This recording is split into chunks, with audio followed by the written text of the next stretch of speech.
But let's put focus back on the stocks. Andhra Pradesh cabinet has cleared the new liquor policy. The new policy will facilitate retail sales by private players, will bring down the prices of select brands under rupees 99 per quarter, and also we will have the policies which are pretty similar to what they were pre-2019 itself. Karan Taurani, who's a Senior Vice President Research Analyst at Elara, joins in now. Karan, the street was expecting this for the longest time.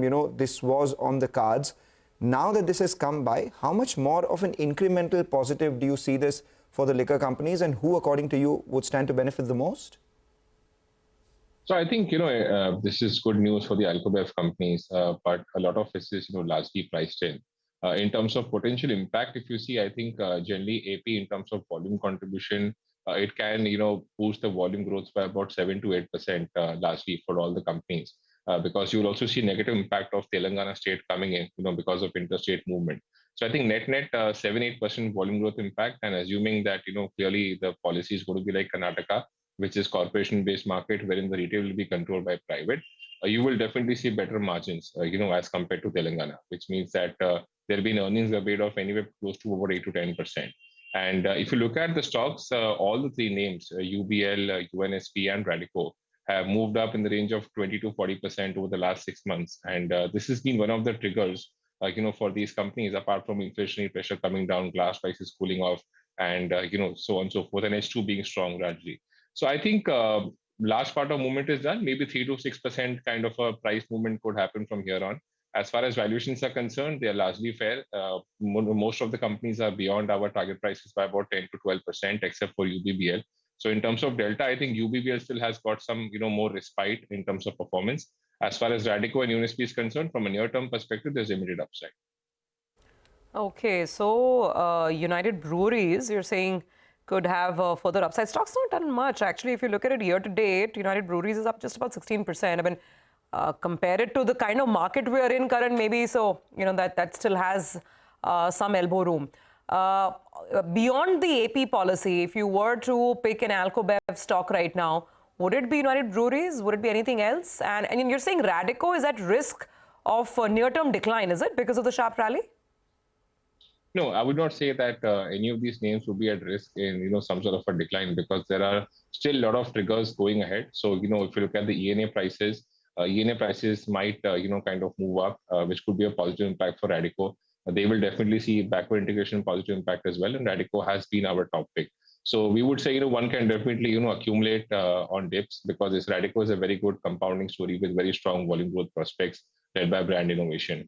As far as UBL is concerned, as I say, why? Because clearly the problem there has been margins. So execution on margins, has been challenging.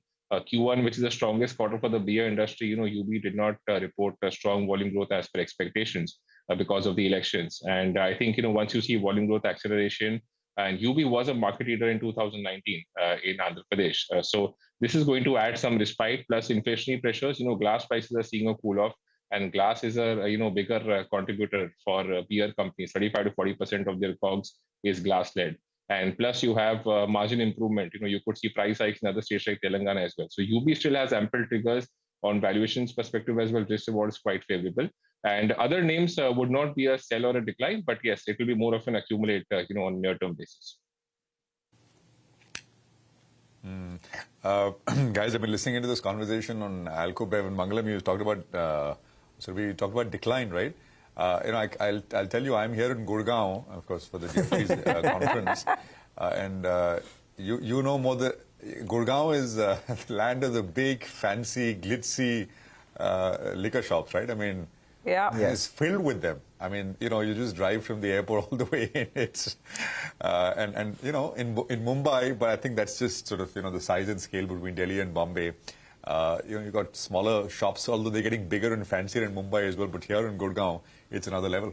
It's an Alco Bev discussion, and you say Gurgaon, and thereafter you say no more, Prashant. Everyone understands that. But one of the banes of the Alco Bev industry has been that retail outlets are just 80,000, as compared to all the other consumer products, which are 8 to 10 million. Obviously not equating the two, but one of the wants of the industry has been the ability to open more shops for the industry itself, better distribution. Okay. Actually, speaking of the triggers ahead, If Karan is still with us, Karan, just to go back to that point that you also made on ENA, because if we're talking about policy developments, and on one hand there's AP, in the last, I think, week, the other news was that sugar companies will now be allowed to use cane and molasses to produce ENA. Does that have any bearing at all on the input price itself, and just purely in terms of margins? What should we expect over the next quarter or two for these companies? So I think molasses that way does not have a big impact for these spirit companies, because most of these brands have moved to the grain-based ENA. Now, also what came in terms of announcement is that grain prices are bound to see a cool off in the near term because of increased supply. And basis that what's going to happen, ethanol ENA manufacturer companies like Radico, companies like Global Spirits are bound to see a positive impact of this, because over the last 2 years, what has happened is your ENA prices somewhere have been largely flattish or maybe 3 to 4% higher.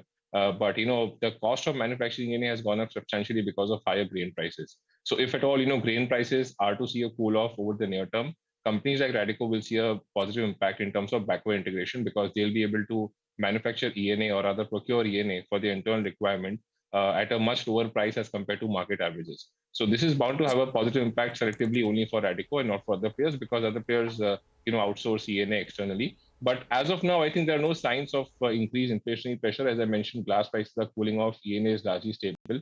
So until unless we don't see ENA prices moving up sharply, if at all they do, then the positive impact for Radico becomes higher, and it becomes a mild negative impact for companies like UNSP and ABD. All right, take that point. Thank you so much for joining in, Karan. Not sure if you track the lower rung of the liquor companies, so whether you'd be able to comment on that or not. But we are seeing a bigger set of gains coming in for the lower rung of players itself. Case in point, something like Tilaknagar Industries, which gets about 30% of its revenues coming in from Andhra. Andhra and Telangana itself account for nearly 50% of its sales. That stock up around 4% after having rallied about 30-40% in the last 1 month or so itself.